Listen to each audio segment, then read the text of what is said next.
Hey everyone, so today I'm going to be going over Tina's Kaigan and Job Plus. Now I wanted to get this video out a little bit earlier, but the panel that has the piece of gear on it that I needed to show off the actual kit to the best of its ability, because it does have Thunder Exploit on it. Unfortunately, my panel got glitched in the similar way that the Mayfon panel got glitched, where if you had already completed something, it wouldn't complete, or something along those lines.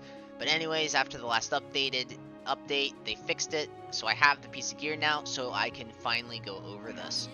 So, as you can see, Tina is rocking a new stance here, or pose, if you will.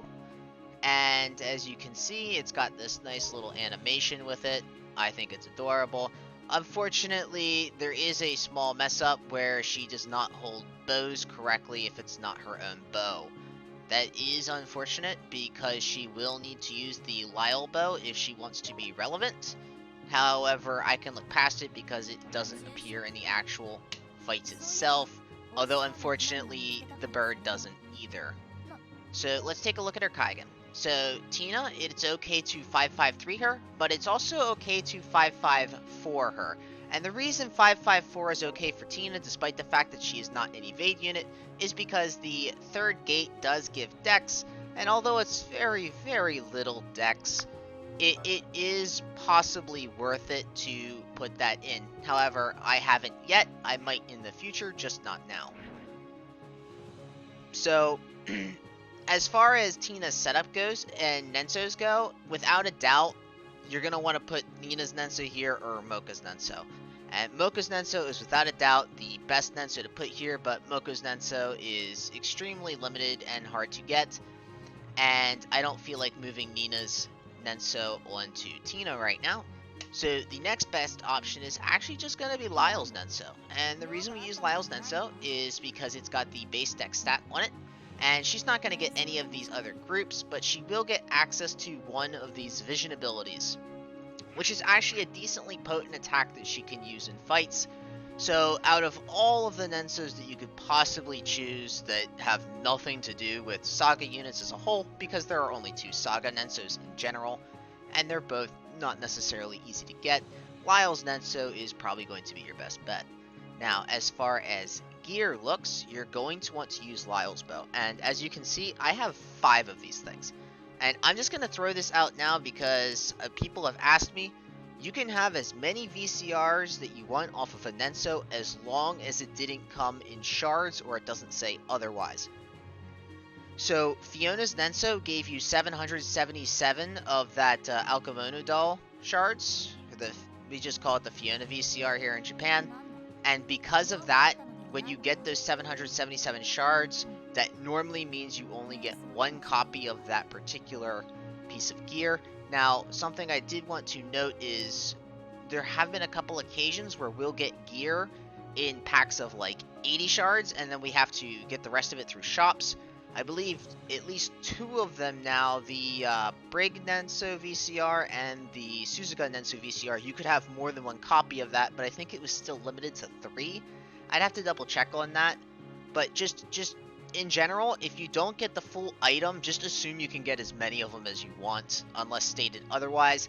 Another good way to think about it is if it was a free Nenso, it's probably limited in some way. If it's a gacha Nenso, you can have as many as you want. It's just a good general rule of thumb to have. So the reason we use Lyle's bow here is it's got 50 attack, 50 dex, 15 jewel gain, and 10 missile modifier. And that's just absolutely nuts. You cannot get a better piece of gear than Lyle's bow. And like, out of every other piece of gear in the game, for what it does, it gives you more stats that you want and need as that particular archetype than any other piece of gear. Unfortunately, there just aren't that many great bow units in the game, and of the ones that can use it, they're almost all wind. But that's actually a good thing, as we are going to be going over in a few minutes. So as far as armor goes, you're going to want regen armor, but because she is an archer, you can get away with not having regen armor because she can play a little bit safer. However, if you're running a full bow team, then you can afford to put regen armor on your archer. Other good options include anything with HP, such as the Rainbow Armor or the Tamamo VCR, or just really anything that gives HP.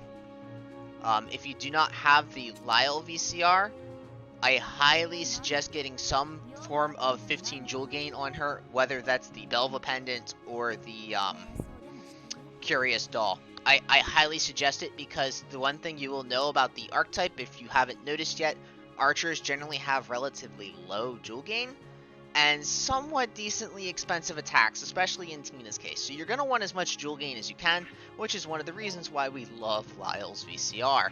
Now, this is a new piece of gear here, and it's some sort of pendant of some sort. It's an accessory, and it gives 10 speed, 8 thunder resistance, and 12 thunder exploit, and it also will give her a self buff that she can use on a map. And the reason we use this is because most of Tina's attacks have a wind element against them, so she can actually use that thunder exploit, which actually makes it a really good piece of gear on her, but also because only her and Mocha can use it, so you might as well use it on Tina if you are like me and were unable to pull Mocha, or just didn't even try for Mocha because her gacha was absolute garbage. So as far as her loadout goes, it is, to my knowledge, pretty much just entirely her Job Plus kit. Main differences include one of her passive has gained extra amorphous damage, which is very, very, very niche. You're not going to come across it that much, but when you do come across it, you know, it's nice. The upgraded Kaigan passive that you are going to run is going to be one of the range passives. I'm not sure which job it took it from, but she has range passes on both jobs. It's probably from her Job Plus, and it's going to give her extra missile damage. As far as reactives, they're both awful, and you're definitely going to want to run both her Job Plus main and sub. So that's all for her loadout. But before we hop into the map, I've already shown you what Tina can do on her own. So today I'm going to show you exactly why wind missile units are so good. And it has to do with this character here named Leafa. So Leafa is a job that you guys don't have yet. Letitia will be the first job unit that has this particular job. Although something to note is, much like the Gun Lancer, these jobs are all going to be different and based around a different gimmick. In Leafa's case, it is Missile Modifier. She is really, really, really good at buffing missile units. And it even comes straight down to her leader skill. Her leader skill is 40% HP, 40% physical attack, and 20% missile modifier. That's insane for a leader skill. And honestly, she has one of the best Kaigan leader skills in the game if you farm her up and through there. So we're going to be running with Leafa as the leader today, and I'll be able to show you exactly why Leafa is good, and also why you can take an MC character like Tina here, who I've actually tested. If you do it perfectly, she hits like 6k-ish, 7k-ish maybe. And that's if you buff up with that pendant that I mentioned earlier, and then do the extra missile modifier attack first, and then use her nuke. But you also have to get jewels before you do that, so it actually takes 4 turns for her to get that off if she does it alone. However, with Leafa in hand, we can actually get a lot more out of Tina than we could otherwise. And the entire archetype as a whole is going to be buffed by Leafa's presence, so you would also want to run, say, Tamamo, and maybe even Seda. I'm not even sure where my Seda is. Oh, there she is.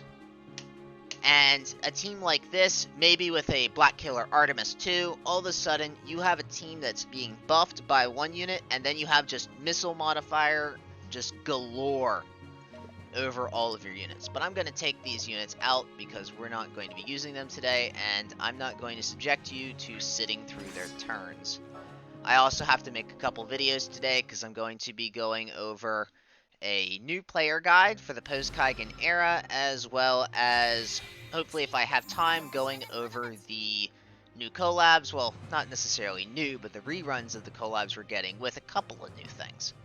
Anyways, so I'm just going to go ahead and start by collecting some jewels with Tina, because Tina starts at 38 jewels, which is not enough jewels to even use all of the stuff in her kit.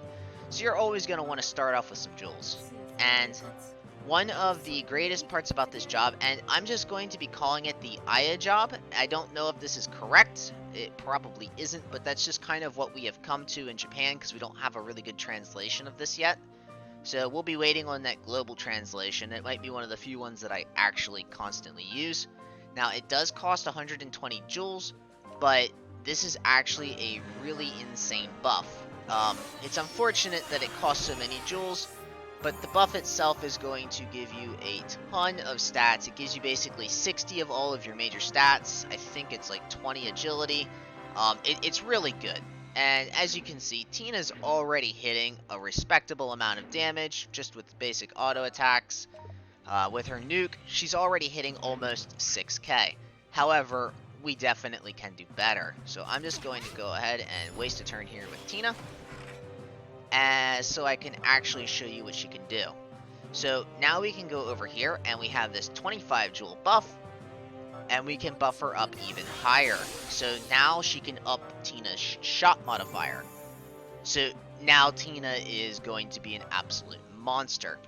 So she's hitting over 4k on units, and if we go into her nuke, she's hitting almost 8,000 damage on her, I guess this is her third turn with her nuke, and she's going to be able to launch a couple of them in quick succession, being able to get off some good ranged damage very early with very little setup by comparison. Now, just a quick review of why we do some other things that we do. You see this 60 joule attack right here with the light element. Well, this is the attack that's coming from Lyle's Nenso, and this is pretty much why we take it. It's specifically just for this attack alone and the base dex stat on it.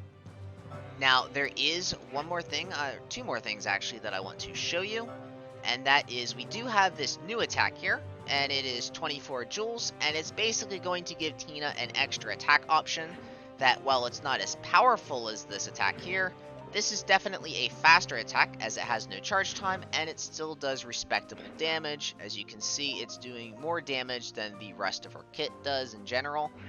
So it's definitely a good option to have. I don't necessarily think that this is a make or break thing for her. Like, I don't really think that this is huge, but the one thing I do want to point out, and if I read this correctly, this should be able to hit jumping units. As you can see, it right after that and sign there, that kana right there says jump, and then the kanji after that means something along the lines of middle. It's read as naka, and that suggests to me that she can hit units in the middle of a jump, and this is something that Tamamo can also do, and Kaya can do. And these are the only 3 units in the game, to my knowledge, that can interrupt jump skills. So there is that. So if you ever do get the Etrian Odyssey collab, hopefully you have at least one unit that's not Kaya that can deal with this, because owlbears are just horrible things that need to be exterminated. And most of you don't know what an owlbear is. Just know that they're awful. They are absolutely awful. I have nightmares about owlbears. And anyone who played the Japan version knows exactly what I'm talking about when I say exterminate owlbears. I'm done with that now. Don't get me started on owlbears. Alright, so as far as her subkit does, I didn't notice any major changes except for this last one here, the heal. And the big part about this change is that the heal is no longer based on stats. It has become a 40% rate heal, which is good. That's very, very good. Rate heals, I've told you before, and I'll tell you again, rate heals are really good. They're just straight up really good, because as you get higher and higher HP values in global, you're going to need more and more rate heals to keep up with it, because the only character in the game that can really keep up, and I don't even know if this has changed, is Miyaliki, who I think can do decent heals without rate heal, but at the same time, she has like a 100% rate heal anyways on her kit, so it's kind of irrelevant. Rate heals are the future, and this is basically how you'll be healing units from now on. So this now has given Wind a decent healing option. It's not necessarily a great option, because Tina does still suffer from the fact that she is a main character, and main characters only have 2 jobs. However, That might be changing in the near future. It has been announced that during Chapter 6, all of the main characters will be receiving a third job. Now, we don't know when in Chapter 6 this is going to be. It could be in the first part of Chapter 6, or it could be a year from now when they finish it. We can only hope that it's sooner rather than later, because Taga as a whole, as I've mentioned before, has been kind of iffy as of late, but I'll be going over some more details in my collab update video on that. So that's mostly what I have to show for the kit. I'll just go ahead and show this off. I actually didn't even look and see what this did beforehand, but yeah, it's nothing special. It's just, with Leafa in hand, you're able to do so much more as a wind shot team.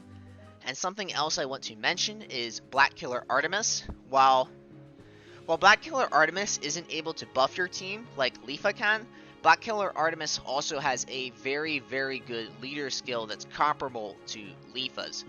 So if you wanted to run a more offensive team, you could use Black Killer Artemis instead of Leafa as your lead. Whether you run Leafa or not is up to you. Leafa is a limited Babel unit who will be coming in the Watatsumi Babel, and I don't remember if they released her with the first or the second part of Watatsumi Babel, but she definitely came out during the Watatsumi battle. She is a Greed Dyke unit, and that's really all I have to say on her right now. She is very good. It's just, you do have to give up that one slot for the support, and that might not be everyone's cup of tea. And you also have to deal with the fact that she's limited and not necessarily easy to get. So I guess that's really all I have to say on Tina for now. She is definitely better than she was, and having Kaigan means she's no longer the squishiest unit on the map.